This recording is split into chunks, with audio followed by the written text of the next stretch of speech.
All right, let's get ready to dive into a world of chivalry, romance, and maybe a little bit of scandal. Sounds intriguing. We're talking Tudor courtly love today. Yes. You sent over a fascinating interview between Professor Susanna Lipcomb and Sarah Griswood, who wrote The Tudors in Love, and we're going to unpack it all right here. Wonderful.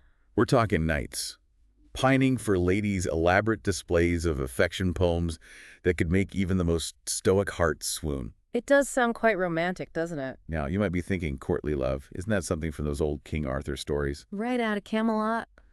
And you wouldn't be entirely wrong. Yeah. But what's interesting is how these ideas, rooted in medieval tradition, actually played out in the very real and often very dramatic Tudor court.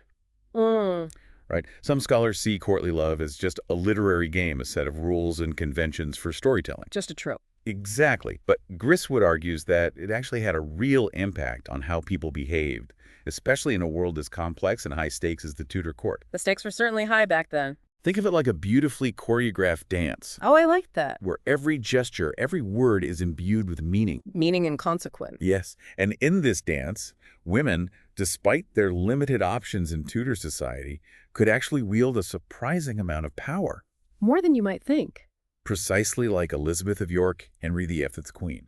Interesting. We don't know a ton about her personality, but we do know that as a young princess, she signed her name in a book of romances. A little clue into her interests. And get this, her parents, Edward IV and Elizabeth Woodville, they used the language of courtly love to justify their own scandalous marriage. Scandalous. How? Well, Edward was smitten with Elizabeth, a commoner. So their marriage was a bit controversial. Very. And their love story, with its echoes of courtly romance, actually helped smooth over their controversial union. Clever. It's a fantastic example of how these ideals could be used for strategic purposes, shaping public perception and even legitimizing power. Absolutely. And it's not just about love and marriage. Even Henry VII, not exactly known for being a starry-eyed romantic, Right. More of a pragmatist. he cleverly harnessed the power of Arthurian legend, Oh, interesting. which was deeply intertwined with courtly love, to bolster his new dynasty. I see. He played up his connection to King Arthur, using symbols like the red dragon, and even showcasing the legendary round table at Winchester. You don't see that every day. It shows how even a king, focused on consolidating his power, recognized the persuasive power of these romantic narratives. A good story goes a long way. It was about tapping into a deeply ingrained cultural understanding of heroism, love, and destiny.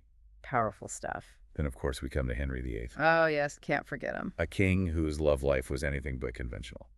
That's putting it mildly. In his early years, he seemed to embrace courtly love wholeheartedly. Really? He was a skilled jouster, participated in elaborate tournaments, showered Catherine of Aragon with romantic gestures. Quite the romance. But Griswood suggests that Catherine, a proud princess from a powerful Spanish dynasty, might not have been as invested in this game as Henry was.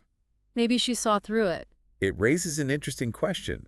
Did everyone participate in courtly love with the same level of sincerity? Good point. Were some just playing the game for personal gain? While others genuinely believed. Exactly. And that brings us to the infamous Anne Boleyn. Here we go. The love letters between Henry VIII and Anne are like a masterclass in courtly love language. I can imagine.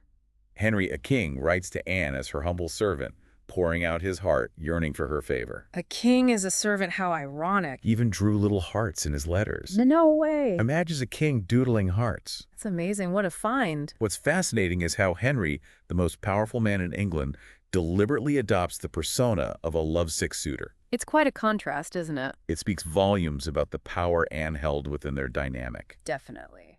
But as we know, this love story took a dark turn. It didn't end well. While many factors contributed to Anne Boleyn's downfall, the language of courtly love, with its emphasis on female power and manipulation, was ultimately used against her. Oh, how awful. The very tropes that were meant to celebrate love and devotion became weapons in the hands of her enemies. A tragic twist. It's a chilling reminder that even in matters of the heart, power, and politics, we're never far behind in the Tudor court. Always lurking. Absolutely. And thankfully, we have sources that give us glimpses into the lives of other women at court. What kind of sources?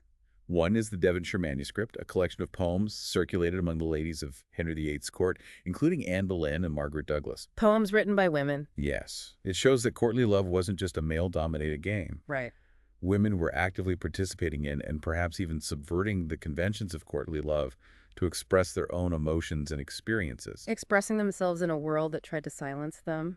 It's like they were using this system designed to reinforce traditional power structures as a way to carve out their own space for self-expression within the confines of Tudor society. So powerful. Now, speaking of expressing emotions, we have to talk about Thomas Wyatt. Another poet. His poetry offers yet another layer to our understanding of courtly love in the Tudor court. His poems are often seen as reflecting his alleged affair with Anne Boleyn. Ooh, scandalous. Filled with longing, resentment, and the pangs of unrequited love. You can feel the emotion. What's fascinating about Wyatt's poetry is the ambiguity. Are these poems genuine outpourings of his heart? Or are they carefully crafted? Exactly. Gristwood suggests that we shouldn't take them at face value. They might be more about creating an atmosphere, playing with the tropes of courtly love, than revealing literal events. Interesting point. It's a reminder that we're always looking at the past through a lens, and sometimes that lens is a very poetic one. A poetic lens can be distorting. And speaking of powerful women, Elizabeth III, Henry VIII's daughter, was a master at using courtly love to her advantage. In what way? She cultivated the image of the Virgin Queen, Oh, yes. adored by her courtiers, which allowed her to maintain control, deflect pressure, to marry and exert her authority in a way that was both powerful and acceptable within the framework of Tudor society. Very clever. Elizabeth's reign is a prime example of how courtly love in its later evolution could be used as a tool for political strategy. It provided a framework that allowed her to rule effectively while adhering to societal expectations of womanhood. A delicate balance. But even Elizabeth couldn't completely control the game. Oh. Her relationship with the Earl of Essex, though politically charged, also shows how the language of courtly love could be manipulated for personal gain. Not everyone played by the rules. Gristwood even suggests that Essex might have cynically employed these tropes to curry favor with the Queen, Oh, wow. highlighting a potential shift towards a more calculated and less sincere use of these conventions. So as you can see, courtly love in the Tudor era was far more complex than just knights in shining armor wooing fair maidens. More than meets the eye. It was a system of rituals and language that could be used to express genuine emotion, Right. shape public perception, legitimize power, and even manipulate those caught in its web. It had a lot of different uses. And that's what makes it so fascinating. Sure. It's a window into a world where love, power, and ambition were constantly intertwined. A world not so different from our own, perhaps. And, you know, it makes you wonder how much of this seemingly ancient system still resonates in our modern ideas of romance. An excellent question to ponder. Are we in some ways still influenced by these centuries-old notions of love and courtship? Something to think about. But we'll delve into that after a quick, well, we don't actually have breaks, so we'll just jump right into that in the next section. Sounds good. Stay tuned, because we're about to unpack how those Tudor notions of courtly love might still be shaping our views on romance today. Can't wait. So we've seen that courtly love wasn't just a storybook idea. Yeah. It had real weight in the Tudor world. But how much did it really influence their actual choices? That's where things get really fascinating. You see, the Tudors, savvy as they were, often used courtly love as a tool to their advantage. It wasn't always just about genuine feelings. It was a way to gain power, to control the narrative, to get what they wanted. It's almost like they were playing a game, In a way, yes. using romance as a strategy. Like, take Henry VIII again. Right. These are, we talk about those love letters to Anne Boleyn, full of passion and longing. But at the same time, he was a king trying to secure an heir and break free from the Catholic Church. How do we separate genuine emotion from political maneuvering? It's a real puzzle, isn't it? And that's what makes this era so captivating. Yeah. It reminds us that history is rarely black and white. Right. People are driven by so many motives, and trying to disentangle them well, it can be near impossible. Absolutely. And that complexity isn't limited to kings and queens either. The Devonshire manuscript gives us a peek into the lives of the women at court. Their poems reveal a whole range of emotions, desires, frustrations, hopes. They were active players in this game of courtly love, using it to express themselves and forge connections in a system that often limited their choices. What's remarkable about the Devonshire manuscript is that it shows us the diversity of female voices within the Tudor court. These women weren't simply passive recipients of male attention. They were shaping the narrative. They were contributing to the literary culture and even challenging societal expectations. It's like they were finding ways to make their voices heard, Exact. using the language of courtly love as a form of subtle rebellion. Precisely. It highlights how even seemingly rigid cultural systems can be adapted and utilized for personal expression and empowerment. And then we have Thomas Wyatt adding another layer of intrigue to our understanding of courtly Oh, love. yes. Why? His poems, often read as autobiographical accounts of his alleged affair with Amleth, are filled with yearning resentment and unrequited love. But Gristwood cautions us against taking them literally.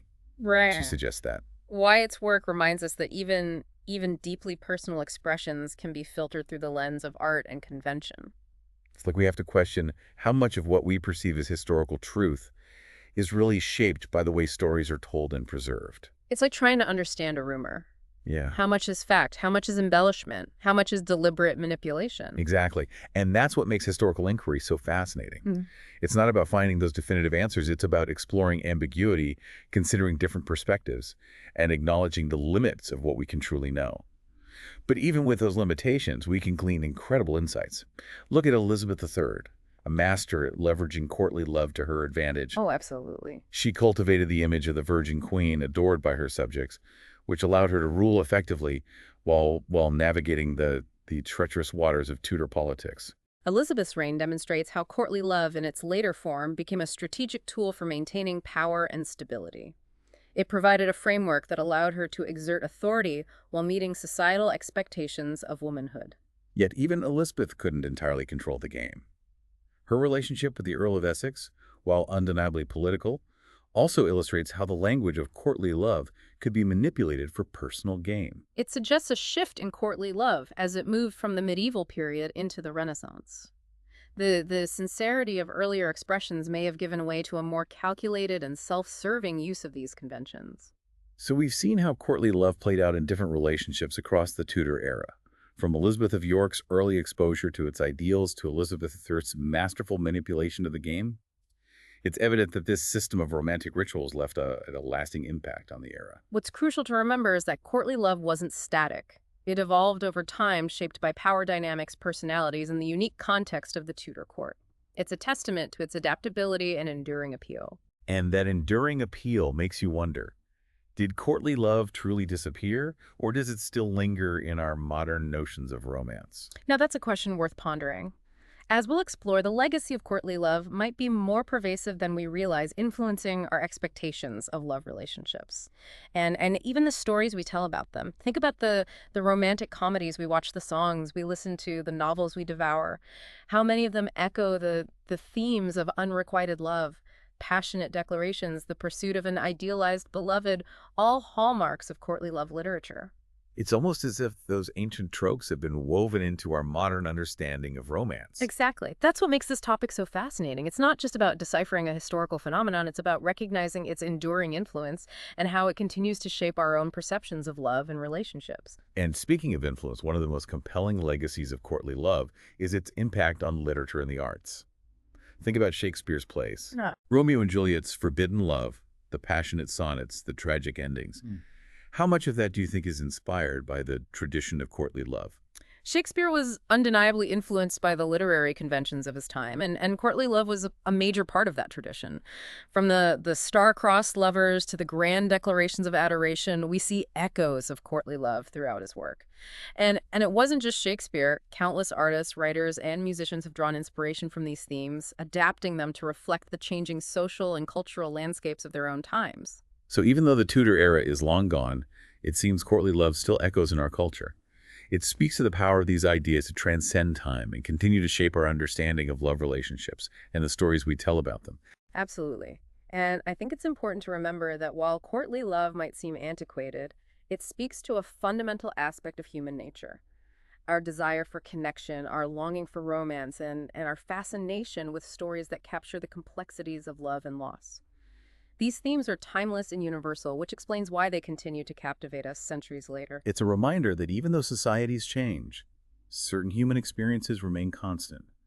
Our yearning for love, our desire for connection, These themes resonate across cultures and time periods. And that's precisely why studying history is so valuable. It allows us to connect with those shared human experiences, to recognize patterns that repeat across generations, and to gain a deeper understanding of our own place in the grand narrative of human history. By studying the past, we gain insights into the present and even glimpse possibilities for the future. Beautifully said. And this deep dive has given us a lot to ponder. From the Tudors' strategic use of courtly love to its lasting influence on art and literature. Its legacy is undeniably complex and fascinating. But before we get lost in contemplation, we have one more segment to explore. We'll delve deeper into the lasting influence of courtly love and how it continues to shape our understanding of romance today. I'm eager to continue this exploration. We'll uncover more about the hidden connections between the world of the Tudors and our own modern experiences of love and desire. So we've made it through the Tudor court, uncovering all those ways they used love and power. But the question is, are we still under the spell of courtly love all these centuries later? It's a good question, isn't it? Even with all those elaborate rules and rituals, courtly love speaks to a universal yearning for connection. It's something that goes beyond time and place. Makes you think about all those classic romantic tropes we see everywhere, the chase, the grand gesture, the almost perfect beloved. Are we subconsciously echoing those old courtly love ideals? In many ways, I think we are. Just look at movies, music, even advertising. The knight slaying a dragon to win his lady's heart. It might be fantasy, but it speaks to that deep desire to prove yourself through devotion. That was at the heart of courtly love. And what about that idea of the unattainable beloved, the woman on a pedestal? It's a Yeah. theme that keeps coming back even today. It is curious, isn't it, that concept from medieval courts still resonates. Maybe there's something alluring about pursuing what seems just out of reach, that longing for something more. Maybe it's the challenge, the excitement of pursuit, the idea that love is worth fighting for even if it means heartache. And don't forget the power dynamics. Courtly love, even in its idealized form, often had an imbalance. The man is the servant to the woman he adored. Do you think we see any of that in modern romance? I think you might be right. The pursuit of a partner can sometimes become a game with elements of power and manipulation, even if we don't realize it. And the language of love itself. All those poetic declarations, the passionate pronouncements, the idea that love transforms you, haven't these ideas been passed down through art, literature, and culture? It's like the language of courtly love is part of us. It shapes how we express emotions and what we expect from relationships. We might not be writing sonnets or singing from balconies, but those echoes of grand gestures and poetic language are still there.